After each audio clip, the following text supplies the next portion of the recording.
What a time to be alive. This week, we're talking about sex and about gender and about Women's Day. We're talking about Kamala Harris as a croissant and a famous Spanish politician's miembro, and about a real-life Pretty Woman story right here in Spain.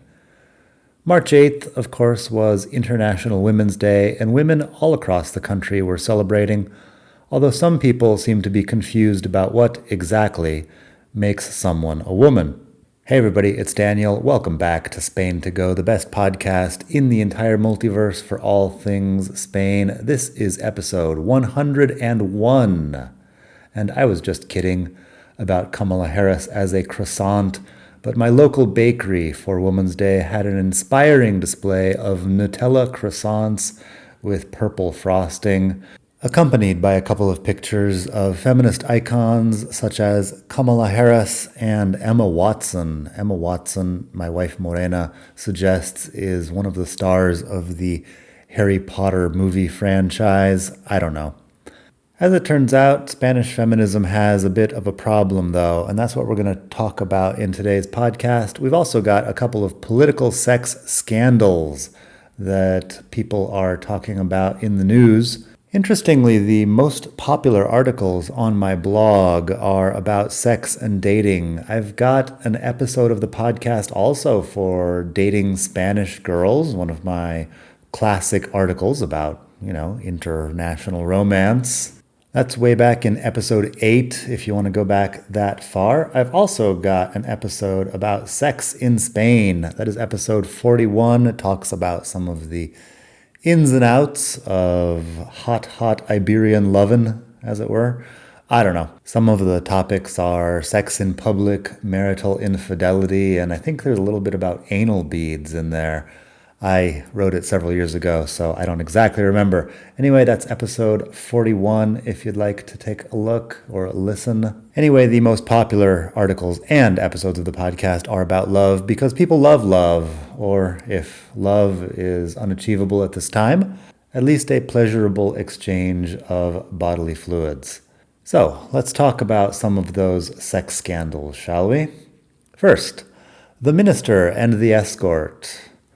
I've written before about the Caso Coldo corruption scandal in the Spanish government. That's actually 2 episodes. Episodes 67 and 89 talk about Caso Coldo.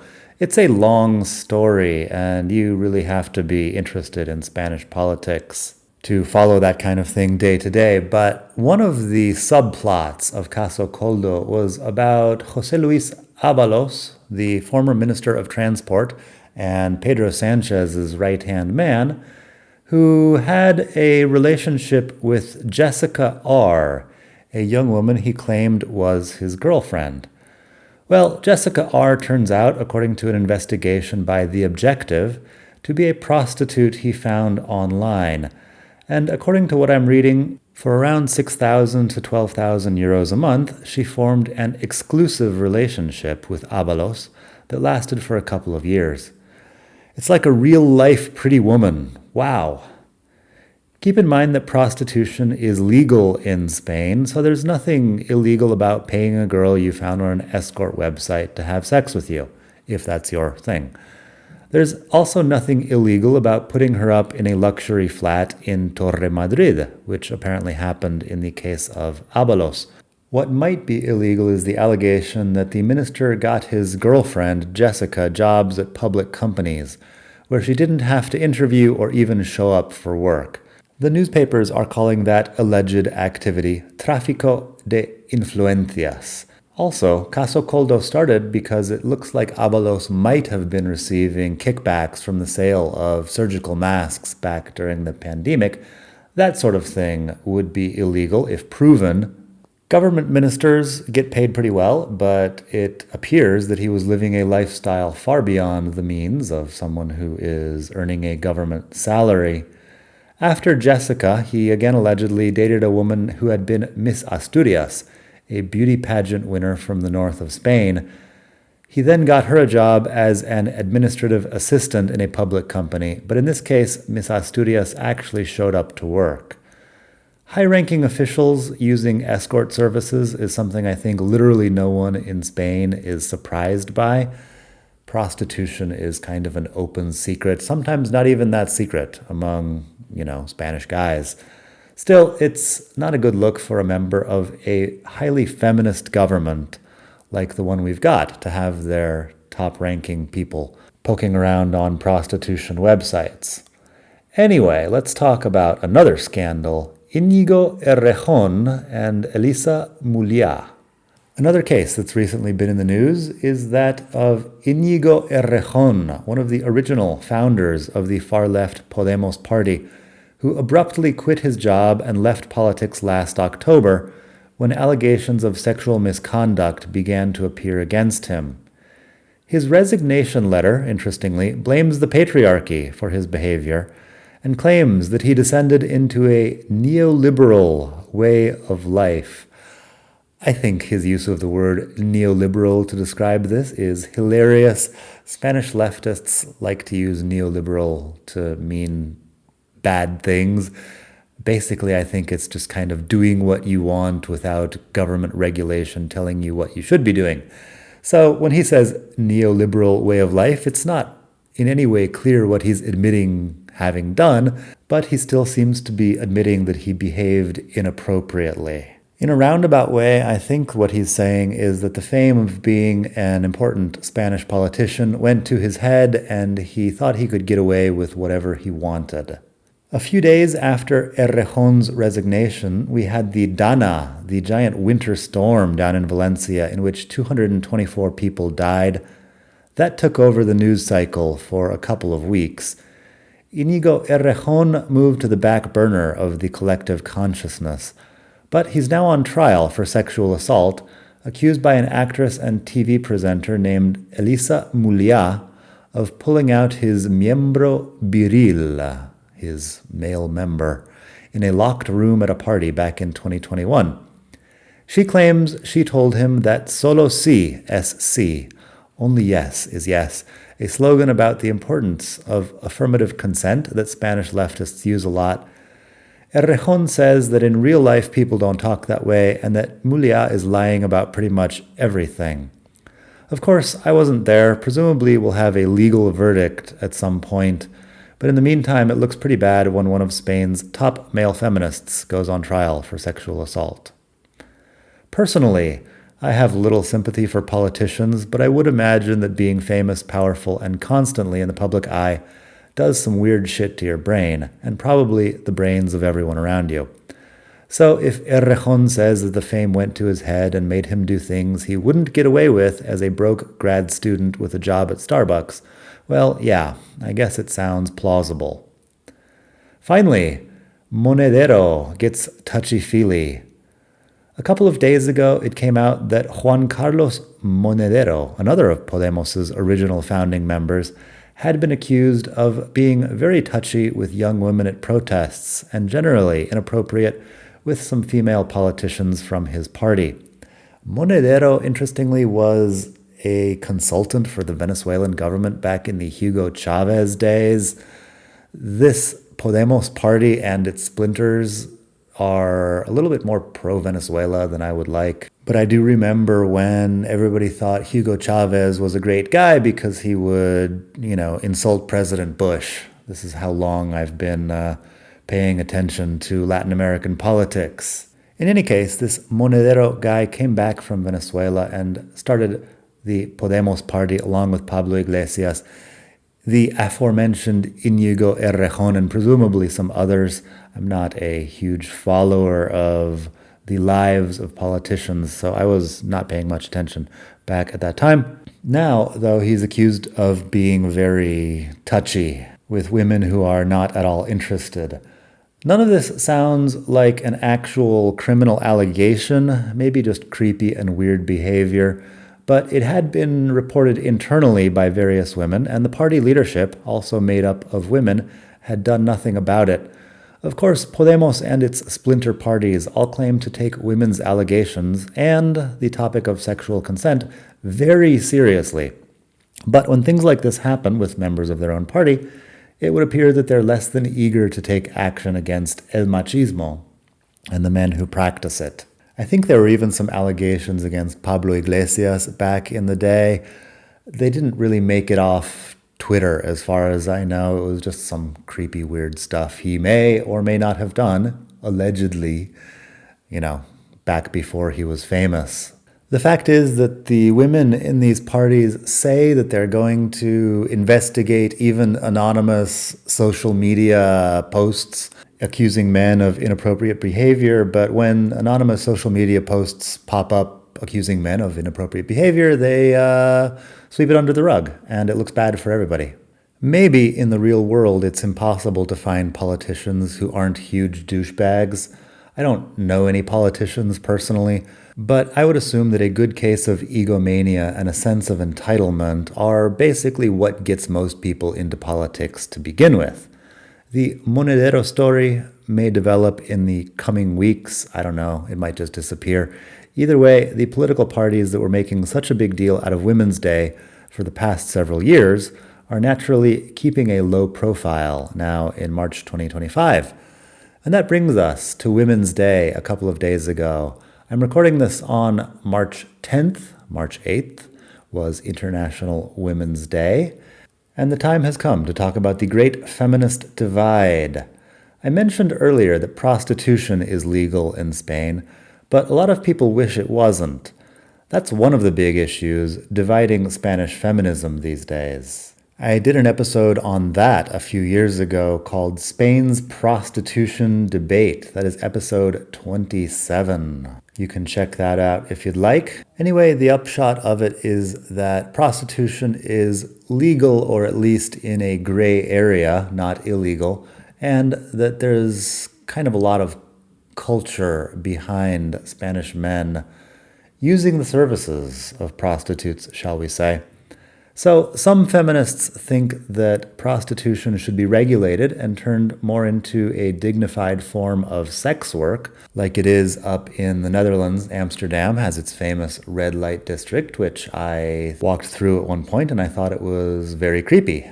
However, I will admit that it may be a step up from the roadside brothels that you see around Spain. I've never been inside a roadside brothel, so I couldn't really tell you. The other side of this debate thinks that prostitution and pornography should be abolished because they're exploiting women. One politician that I quote in the previous episode of the podcast compares these roadside brothels to concentration camps for women. I don't know. You can check that out if you would like. That is to say that it is a large debate, and people on both sides have strong opinions about women's rights and how prostitution is or is not helping women's rights. Another issue is the trans law, which allows people to freely decide the sex displayed on their national ID cards. I talked about that in my first episode about Women's Day a couple of years ago. That is episode 32, if you would like to have a listen. But yeah, the trans law lets you go and change your bureaucratic sex if you want. A lot of people are against this. I looked at some of the websites of the feminist groups. They say that it erases women. It makes the statistics about gender inequality meaningless because people can just change their bureaucratic sex at any point. And what does it mean to have a gender wage gap if people can just change their bureaucratic sex at any time? I'm calling it bureaucratic sex because I don't know what else to call it. It's expressed as one letter on your national ID card, and there it is. In any case, the trans issue seems to be a bit less popular of late. This is at least partially due to the fact that many trans activists don't appear to have much of an argument beyond saying that anyone who claims to be a woman is a woman, and then screaming insults at anyone who has follow-up questions. Last week, La Vanguardia newspaper had an article about putting women back at the center of the feminist movement. Biological women, you understand. Make feminism about women again? It's catchy, but in real life, people don't speak in slogans, or do they? Anyway, the article doesn't use the word trans at all, but suggests that biological women fighting for equality might be good for the gender non-conforming as well. If I could make my brief statement here, it's that I don't much care what people do in their private lives, but ignoring biology in favor of ideology is usually a bad idea. Also, calling people bigots or Nazis is not a good substitute for a discussion of the issues, but it is likely to shut down all good faith discussion in the future. I don't see anything positive coming from the whole either you agree with me or you're a Nazi strategy, but it does seem popular in American politics these days and also here in Europe. Anybody who questions the dominant narrative is branded a far-right extremist these days, which I don't think is helping much. But hey, I'm just a cis-hetero male from a traditionally red state in the US. You probably could have guessed what my opinion about all this was. So the big question for the last couple of years is, what is a woman anyway?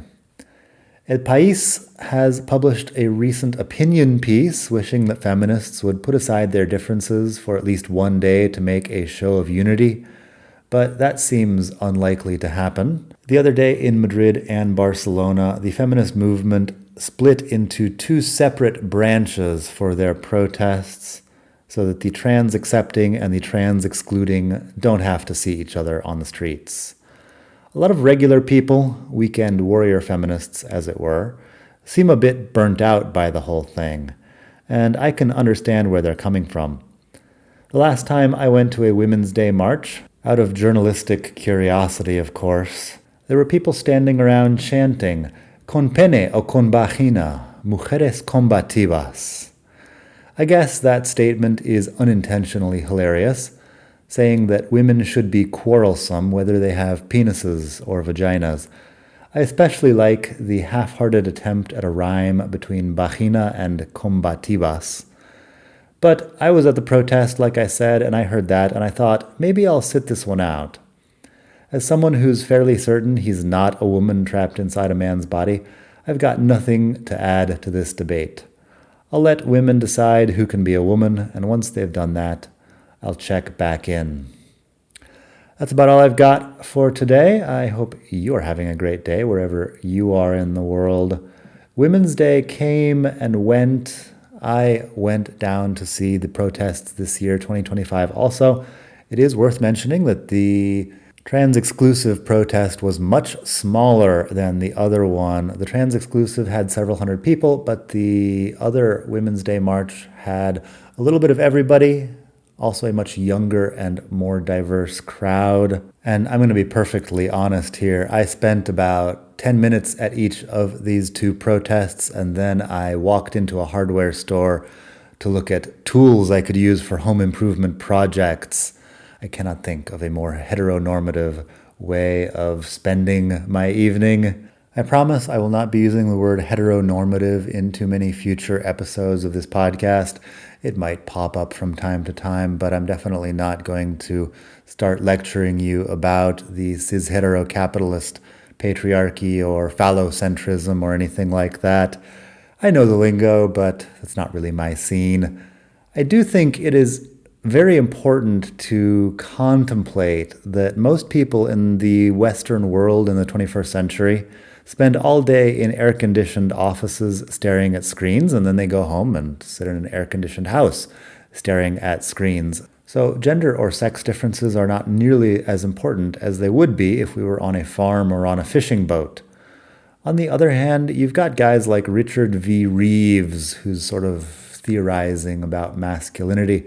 He's got a book called Of Boys and Men, which I listened to on Audible recently, and I was just bored to tears by the whole thing because he takes more than 250 pages, or 5 hours of audio, to say that men can also become nurses. Well, okay, true enough, men can become nurses. All this to say, it's complicated. The gender issue is getting weirder, and we're not living in our grandparents' world. I expect more gender confusion in the future. How about you? Let me know in the comments wherever you want. I'm over at expatmadrid.com. You could go to expatmadrid.com/donate and donate some money to the cause here. You can add a message along with it if you have something to say about the gender wars, or, even just a question about Spain you would like to have answered in a future episode. I might be able to help you out. expatmadrid.com/donate. You can donate anything from €3 to however much you want. expatmadrid.com/donate. You could go to Learn Spanish with Daniel over on YouTube. I've got a YouTube channel where I have videos in which I teach Spanish. Learn Spanish with Daniel. You get exactly what that title suggests and more. I've also got all the episodes of this podcast up there in case you find it more convenient to listen on YouTube or on YouTube Music. My most recent video is about the expression me suena, te suena, things like that. In Spanish, me suena means it sounds familiar, because in Spanish they have the word familiar, but it's usually something different. So, me suena, it sounds familiar. I explain how to talk about things being familiar, looking familiar, sounding familiar, etc. I also talk a little bit about sueño, which is dream, among other things, and is a very similar looking word, but has a completely different meaning. Suena and sueño. Anyway, that's over on Learn Spanish with Daniel. I'm going to be continuing with some more Spanish learning videos up there soon. Once again, thanks for listening. Please like this podcast, subscribe wherever you're listening. If you have the option of giving me a review on Spotify or on Apple Podcasts, please do that. It helps for the visibility. And that's about it. Hope you're having a great day wherever you are. Hasta la próxima. Bye.